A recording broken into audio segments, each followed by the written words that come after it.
In this video, I want to do two examples of solving problems involving the binomial distribution using R. That's not something that we've done. We've talked about the binomial distribution with R, but now I want to just show you how easy R is as far as solving a few problems here. And so the problems that I want to solve, the first one involves rolling a fair die 200 times. So there's 6 sides, 1, 2, 3, 4, 5, 6, and you want to find the probability.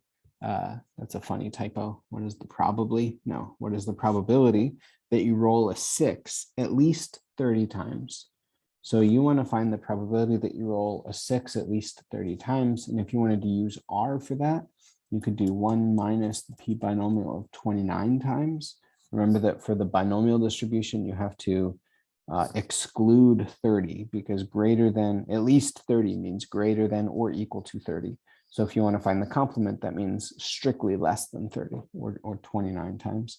We have 200 trials, and then the probability that we roll a 6 is going to be 1 out of 6. And so if we were to type in that, that would give us the probability that we roll a 6 at least 30 times. And just to give you an idea, if we roll, so let's save this code for a second, or come back to it. I mean, if we roll a die 200 times, roughly 33 of them. So on average, we would have 33.3 sixes and 33.3 fives and so on. So, right, so the expected number of sixes that we would get would be 33.3. And so if we want to find the probability that we roll a 6 at least 30 times, that's going to be pretty good. So let's find that. And it turns out, yeah, it's about 76% of the time we'll roll at least 30 sixes. Okay, and then if we want to find a probability that we roll a 5 no more than 50 times, so 50 or fewer times, we would just do p binomial 50. We're again rolling it 200 times, and the probability of rolling a 5 is again 1/6 because there's 6 numbers in the die. And so this is going to be a really big number. It's very unlikely that we're going to roll more than 50 fives. And so this would be an even larger number, yeah, 0.999. So that's a very likely situation that we would roll no more than 50 fives. Okay, so no, we'd have a 0.999 probability that we'd roll a 5 50 or fewer times. Okay, and that's how we deal with that. So that's the binomial distribution. The second example involves a made up medical condition. And again, hopefully this gets across the point of why I keep saying success does not mean good, failure does not mean bad. Here, we're talking about a particular medical condition called SDH, where you have a 63.2% chance of developing it. Developing it is what we're going to call a success, right? We want to know what is the probability that we develop the disease. Success does not mean good. I can't say that enough. So here, we want to know the probability that we develop that disease. We have 433 patients with the gene. We've determined somehow that there's a 63.2% chance of developing this. And we're assuming that everything about the binomial distribution is satisfied, that it's random, that it's independent. So, you know, whether one patient has the gene does not affect whether another patient has the gene. So you do have to worry about those types of things when you're talking about, say, hereditary diseases and you're studying parents and kids, and knowing that the parent has the disease does affect whether or not their child does as well. So anyways, these are things you have to be careful about. And so we want to know what's the expected number of people from the survey that'll develop SDH. And so here, since this is a binomial distribution, we would just take our mean would just be the number of trials times the probability. So we would get 0.632. And this would be 273.656. That is the expected number of people.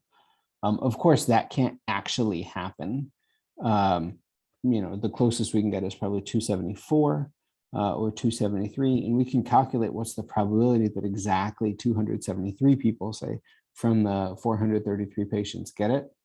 And so if we wanted to calculate what's the probability of having exactly 273 successes, what we would do is we would use the D binomial function.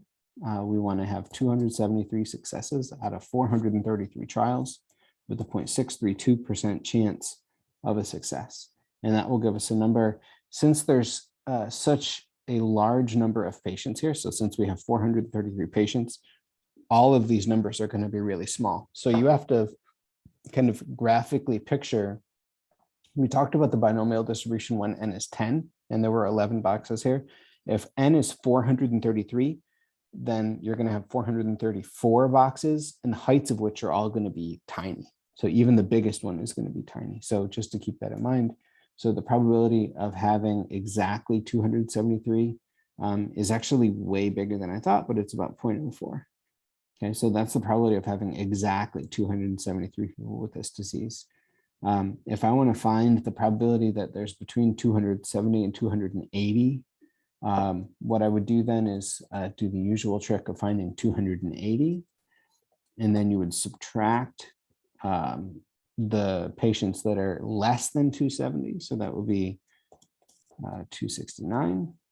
And again, 433 is our trial size. And so, oops, I don't want that. I want the p binomial. So we're talking about the p binomial here. And so that would be a 41.35% chance that between 270 and 280 of those people will develop SDH. Okay, and so these are numbers that are just way too big to do anything with, even with a good calculator. Plugging in these binomial coefficients with these numbers, like 433 choose 273 is just a huge number, just to give you an idea. So if you wanted to find 433 choose 273, you're looking at a number that's got 122 digits, and the standard scientific calculator might not even like that very much. So that just gives you kind of an idea of the size of the numbers that we're talking about. And this also demonstrates how powerful R is. R can just spit out the answers, everything's fine. Okay, and so that's really just kind of two silly examples of the binomial distribution, but hopefully that gets across the idea of how to do all the problems from chapter 5.